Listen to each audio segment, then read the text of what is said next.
The thing about self-motivation is that it's something we all want, but it's something that we don't really understand. I mean, I'm sure that you may be thinking about things that you want to improve or change in your life. It's the time of year where everybody's doing it. It's the time of year where businesses are planning big changes. People are thinking about what they want in the next year.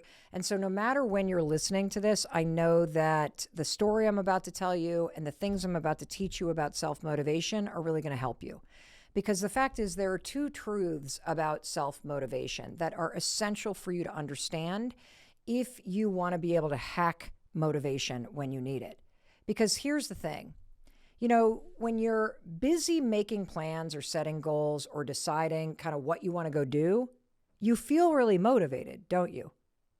But have you ever noticed that life has this funny way of taking the wind right out of the sails? As soon as you really need the motivation, it's like, boom, no wind, you're not going anywhere. And I have a personal story to tell you because this is exactly what's happening in my life right now. I got home a couple days ago. We were down in Boston taping a bunch of episodes down in our brand new studios. Super cool. Right now, I am up above our garage in our little studio in southern Vermont. And when I got home a couple days ago, our son Oakley was about to hear back from his top choice for college. He, like so many kids, applied early decision, which means if the college accepts him, he is going to agree to go. It's like a binding contract. And this particular school that he had applied to was going to let all the kids who had applied early decision know by announcing the decision in an online portal at 8 o'clock in the morning on a Saturday. So it's Friday night. I get home from a week in Boston. Chris is home. We have a dinner with Oakley. He's so nervous. We're nervous. We're excited. And Chris and I set our alarm. Oakley sets his alarm. We say good night, excited for the morning. And for the first time since I can remember, honestly, Oakley was awake and downstairs before Chris and I were because he couldn't sleep. He was so nervous and he was so excited to hear back from his dream school. And if I'm being honest with you, neither could I. I could barely sleep either. I was tossing, I was turning, and you've probably had this experience, right? Like maybe you're waiting to hear back on a big job that you've been interviewing for, or you're waiting to hear back to see if you've got it into graduate school. Or maybe it's a moment where one of the kids that you love is about to find out, did they make the orchestra? Did they make the soccer team? And I got to tell you, I was so excited for him because I watched him pour himself into the application for this college over the last couple of months. I mean, he's been writing and rewriting essays. He's been gathering up the recommendations. He's been working hard to keep his GPA up. And you could tell he not only really wanted this, you could tell he was willing to pour himself into it, right? Because unlike his sister, Kendall, he wasn't going to be auditioning for anything. And unlike a lot of his friends who excel in sports, he wasn't getting recruited by a school. And this particular school doesn't do interviews. So his one shot was how he could present himself as an applicant on paper. And as somebody who is dyslexic, that's basically your worst nightmare. But he went for it. And that morning, standing there in my PJs, I wasn't really nervous. I mean, I was so excited. I was excited because it wasn't just about the college application, but I've seen how hard he's worked for 4 years straight. And I know that all these schools are now crazy competitive, but I said to myself, look, you don't need to worry about this, Mel. He's put in the work. He's in the zone of what the school is looking for.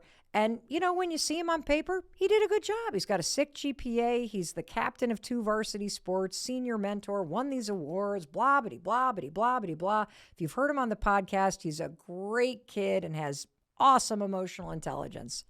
So here we are. His stomach is in knots. I'm really excited. We're gathered around the kitchen island. Chris places his hand on Oakley's back as he cracks open the laptop, logs into the portal, and then it's silent for about 10 seconds.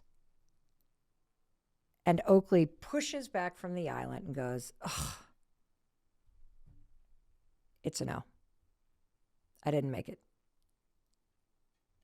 We sat there in silence. I don't know how much time went by. I honestly thought it was going to go a different way. I thought he was going to thread the needle on this one. And then Oakley said, they didn't even defer me. I mean, I was like flat out rejected. The only thing that I could say was, that sucks, buddy. And I'm really proud of the fact that you went for it. I'm really proud of how much work you put into it. And he kind of hung his head down low. And I said, well, tell me what you need me to do to support you today. Do you want me to make you your favorite bolognese sauce for dinner? Do you need us to just leave you alone? And he said, sure. Bolognese sounds great. And then he said, I just need some time. And he kind of shrugged off the hugs we tried to give him. And he went right back up to his room and shut the door. And, I was standing there and I kind of looked at Chris, and it was one of those moments in life where you're not quite sure what to do with yourself right now. And in the context of college, I'm sure you've seen those videos that have gone viral online where the kids are gathered around the laptop and their families are all around them. And all of a sudden they get the news and they scream and jump and shout and the family starts crying. And I kind of thought that was going to be us. I don't think I've ever seen a video online of the moment where somebody gets rejected from their dream school. And yet, life is full of rejections. It's full of setbacks. It's full of heartbreaks. And you can know that intellectually, but boy, is it hard when it hits. And it's hard when it hits you, and it's also hard when it hits somebody that you love. Thankfully, I am smart enough at this point in my life that I knew that that was not a moment to kind of crank up the motivational pep talk, right? Because that's the last thing that you want to hear when your dream school says, nope, you're not good enough for us. Or that job that you've been interviewing for says, sorry, you don't have what it takes. And there's a lot of layoffs happening right now. In fact, someone that is in my family just got laid off after working somewhere for 10 years, just completely out of nowhere. Their boss didn't even know it was coming. I'm sitting here talking about college applications with Oak, and the fact is you can pour years of your life into something, and all of a sudden you hear, nah, I think we're going to go in a different direction. And when that happens, let's just not even mince words. It freaking sucks. And you do need to wallow in it. You do need to take some time. You do need to feel sad or frustrated. You do need to let all of that come up because you know what? Those are very appropriate emotions. In fact, they prove that you're mentally healthy because when you work hard for something and you don't get the result that you were working for, it does sting. So don't rush past that feeling. But now let's talk about what comes next. Because one of the hardest yet most important skills in life is what you do after you've been rejected. That's what we're talking about today. How do you self-motivate? How do you pick yourself back up? How do you motivate yourself again when you feel like life just punched you in the face? And that's exactly what's going on in our house right now. Oakley now has, as I'm talking to you, exactly 11 days to complete all the remaining applications and essays that he needs to work on in order to apply to other colleges. And it's because he was so motivated and excited about this one school that he figured, all the work that I'm doing for this, it'll help me get the other stuff done. And I'll wait until I hear, and hopefully I'll get in. And if not, then I'll complete the other ones later, right? It's easy to do that when everything's in front of you. But now here we are, 11 days to complete all this. And not only do you have to complete all this, but you have to do it in the wake of feeling like you're not good enough for the place you wanted to be. So let me ask you a question. On a scale of 0 to 100, how motivated do you think he feels right now? If you guess 0, you would be correct. He is the opposite of motivated. He is demoralized. He feels like he's not a smart kid. And, if I can't get it, why even bother? And he's not the only one, because when you have a moment where you feel like nothing's working out, That is the kind of emotion of it, right? And for example, if you happen to be single right now and everyone around you, oh my God, everybody's getting engaged, everybody's getting married, and here you are, you're having to put yourself back out there again after a breakup yet again. When is this ever going to be your turn?